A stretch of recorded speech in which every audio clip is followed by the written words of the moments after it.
외국인들이 한국에 오면 꼭 사가는 기념품이 있다고 합니다. 바로 어릴 적 할머니 댁에서나 봤을 법한 알록달록한 자개 장식이 들어간 소품들인데요. 이 소품에 사용된 공예 기법은 바로 나전칠기, 흔히 한국을 대표하는 예술 공예품으로 여겨지죠. 그런데 이 나전칠기의 매력에 푹 빠진 게 비단 외국 관광객뿐만이 아니라고 합니다. 빌 게이츠도, 스티브 잡스도, 힐러리 클린턴도 나전칠기에 반해 관련 장식품을 무려 1억 원 넘게 주고 구입했다는 사실이 알려져 화제가 됐는데요. 한때 한국에선 촌스럽다는 이유로 홀대받던 나전칠기가 갑자기 해외에선 이토록 떡상하는 이유 대체 뭘까요? 자세한 내용 함께 알아보도록 하겠습니다. 1980년대와 90년대만 하더라도 할머니 집에 방문하면 안방 한쪽 면을 차지하고 있던 나전칠기 장롱을 기억하실 겁니다. 설사 직접 보진 못했더라도 그때 그 시절 TV 드라마를 틀면 종종 보이곤 했던 가구들이 바로 나전칠기 장롱들인데요. 그런데 최근 서양식 가구들이 유행하면서 촌스러운 것으로 인식되어 슬슬 자취를 감췄던 나전칠기 가구들이 해외에서 갑자기 떡상 중이라는 소식이 들려왔습니다.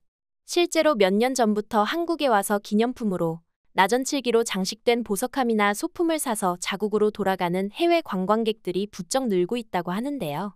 심지어 어떤 외국인들은 나전칠기 가구를 주문 제작해 해외 배송으로 받는 경우도 종종 있다고 하죠. 이처럼 외국인들 사이에서 급격히 입소문을 타고 있는 나전칠기는 나전과 오칠을 합한 것으로 칠공예의 장식 기법 중 하나인데요. 좀 더 그 기법을 자세히 들어가 보면 얇게 다듬은 소라, 전복, 진주 등의 껍데기를 이용한 자개 조각을 그릇이나 가구 위에 문양을 만들어 붙여 오칠로 마감하는 공예법을 말합니다. 특이한 점은 애초에 이 나전칠기라는 공예법이 중국 당나라 시대에 크게 발전해 한국을 거쳐 일본까지 전해졌지만 지금은 한국이 독보적인 기술력으로 세계 최고의 작품을 만들어내고 있다는 사실인데요. 한국은 워낙에 손기술이 발달한 덕분에 나전칠기의 핵심인 자개 기술이 업그레이드된 덕분이었죠. 오죽하면 이미 고려시대의 일본 장인들도 오색찬란한 나전칠기의 영롱한 빛에 홀려 우리 장인들에게 엄지손가락을 축혀 세웠다고 전해지는데요. 즉 나전칠기는 한중일 삼국에서 고루 발전했지만 으뜸은 한국으로 꼽는 예술품입니다. 그리고 그 진가를 알아본 외국인 중에는 입이 떡 벌어질 만큼 깜짝 놀랄 만한 인물들도 있는데요.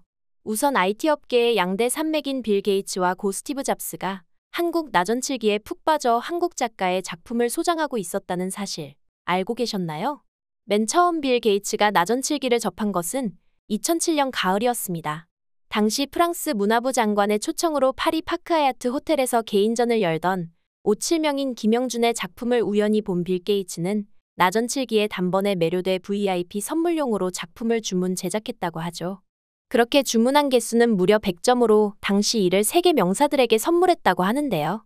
하지만 성이 차지 않았는지 여기서 그치지 않고 빌 게이츠는 또 한 번 김영준 작가에게 아래와 같은 메일을 보냅니다.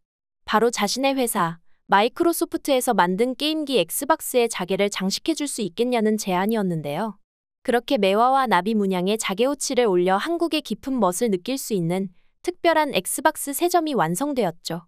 그리고 이 작품 한 개당 빌 게이츠는 1억 원을 지급한 것으로 알려졌습니다. 그런데 이어 더 놀라운 인물이 김영준 작가에게 러브콜을 보내왔는데요. 빌 게이츠의 소개로 그를 알게 된 스티브 잡스도 나비자개를 넣은 아이폰 케이스를 만들어달라고 부탁해온 것이었습니다. 이런 일련의 말도 안 되는 사건 덕분에 김영준 작가는 단숨에 유명세를 얻게 되었는데요. 이후로도 그가 만든 화장대와 보석함은 아랍에미리트 공주와 힐러리 클린턴이 고가에 모셔갈 정도로 큰 인기였으며 호화 유람선이나 요트에도 그의 나전칠기 작품이 새겨졌죠. 이뿐만이 아닙니다. 현재 프랑스, 몽골, 뉴욕 한국박물관을 포함해 전 세계 곳곳에 그의 작품이 소장되어 있는데요. 그 외에도 파리, 밀라노, 비엔나 등 예술의 도시에서 개최한 그의 전시전도 그 수를 셀 수 없을 정도이며 수많은 해외 방송에 출연하기도 했습니다. 그런데 사실 한국에는 김영준 작가 외에도 수많은 나전칠기 예술가들이 활약하고 있습니다. 그들의 노력 덕분에 명맥이 끊길 뻔했던 나전칠기 공예가 다시 살아나는 요즘인데요. 사실 아까 위에서도 설명했듯 우리말로는 자개라고 하는 나전칠기는 삼국시대의 당나라에서 처음 전해져 주변국으로 뻗어나간 것으로 알려졌습니다. 오늘날 나전칠기를 전문으로 하는 작가들을 아시아 국가 어디서든 찾을 수 있는 것도 바로 이 때문이죠. 가까운 일본은 물론이고 중국에도 나전칠기 예술가들이 넘쳐납니다. 그런데도 유독 세계적인 유명 인사들이 굳이 한국 명인만 찾는 이유가 뭘까요?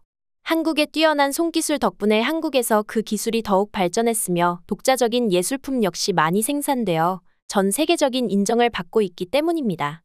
특히 고려식이 개발한 자개무늬 표현 기법인 끈음질 기법은 나전칠기 발생지인 중국에 역수출되는 쾌거를 이루기도 했죠. 사실 현재 명맥을 이어오고 있는 장인들의 작품만 살펴봐도 한국인들의 실력이 압도적으로 뛰어나다는 사실을 쉽게 알 수가 있는데요. 이렇듯 한국 자개의 아름다움은 이미 전 세계적으로 널리 알려져 있는 덕분에 최근에는 여러 명품 시계 브랜드와 연회비가 비싼 신용카드나 멤버십 카드에도 널리 사용되고 있는 상황입니다. 일례로 오메가, 쇼파드, 루이비통은 물론이고 일본 브랜드인 세이코의 최상위 브랜드인 크레도르에도 한국의 나전칠기 기술이 활용됐는데요.